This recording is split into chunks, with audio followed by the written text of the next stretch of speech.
Hey everybody, thanks for joining me on the Stellar Highway. My name is Motormind and I will be your guide. So, this is the Unexpected.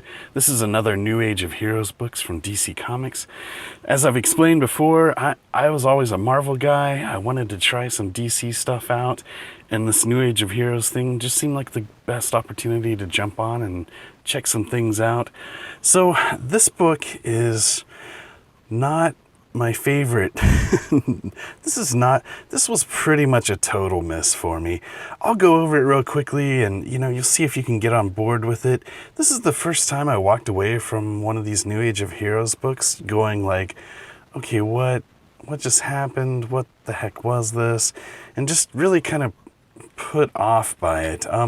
It's not the art necessarily. I think the art's, totally fine. It's passable, it's not amazing, but it's good. It fits the story. It's like nice quality. So basically the story that I can gather is this. This girl is Firebrand, and she was a paramedic. She lived through all these like apocalypse events, all these like alien invasions in the DC universe. She was like a emergency responder. Well, finally, during the events of Dark Knight Metal, she was like killed. Her dad had some kind of beef against her. I think he wanted her to be something else, like something more greedy, more selfish. But she became a paramedic because she wanted to help people. So her dad sounds like a real bastard. He auctions off her body to a defense company. And the defense company basically takes her heart and replaces it with something called the conflict engine.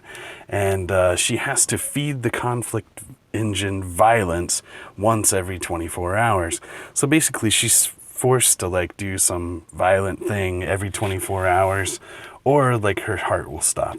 So I like the idea. It's cool enough. I mean, she's placed in a position where, she's, kind of has to be like a aggressive vigilante. It's kind of a nice idea. It's a nice conflict. Anyways, wow, the conflict engine thing never seemed more on the nose until I said that out loud. So anyways, she's on the run from her dad. She's on the run from the defense company. She's fighting these random supervillains that keep stepping up to her and challenging her because nobody's beat her yet. And you saw it like a page ago. That was, I think, Killer Croc that she took down. I don't know what tier Killer Croc is. I know he's not like just like a street tier, like low tier villain. So Firebrand must be pretty buff. I'm not sure. A lot of things in this book don't make a lot of sense.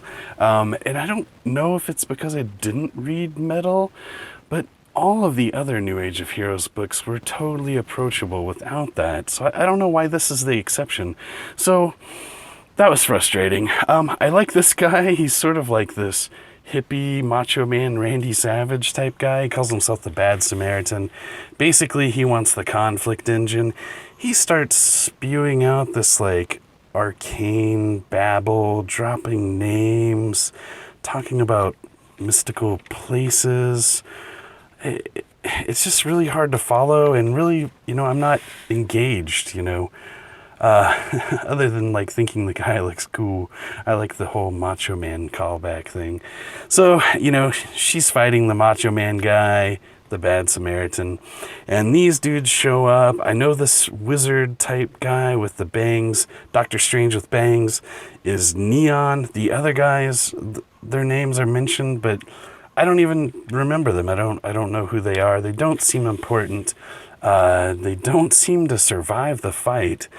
But basically, it's just kind of this like, there's more, they're throwing out more obscure, arcane words and locations, and this is not working for me.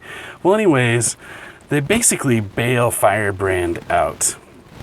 And he ends up appearing, it appears that he kills Neon, but then he throws Neon's blood on Firebrand's chest.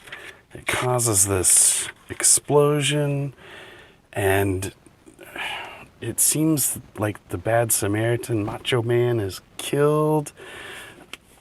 and then there's this whole bit at the end with like a sort of a dark lord type figure talking to like a scared little lizard goblin man, and it's just dropping all these names and locations and stuff. You know, summon my necro chariot, summon General Fade. The nth metal isotope is so powerful it must belong to Onimar Sin. I just, all this is, none of this, none of this makes any sense to me. I mean, this feels like issue 1 of volume 2 to me. I didn't follow all of it. It wasn't interesting enough to invest into it. I read it twice to make sure I didn't miss some crucial detail. But yeah, the unexpected, this was a miss for me. I can't recommend this. Maybe there's some crucial detail that I'm missing, but I don't think so. I don't know if these guys have a long DC history or what, but I found them all to look cool enough. The art is not the problem. It's just the story. I mean, it's just a bunch of gobbledygook and, some hasty fights and some robed dude and a discount Kermit the Frog just spewing exposition. I don't know. This was a miss for me, guys. Such a bummer. I hate it, but, they can't all be winners, and this may be the perfect book for someone else. So, anyways, The Unexpected. What did you think? Sound off in the comments below if you found any crucial plot deals that plot details that I overlooked. Feel free to comment. Anyways, guys, thanks for riding with me tonight on the Stellar Highway, and I'll be back with another book review soon.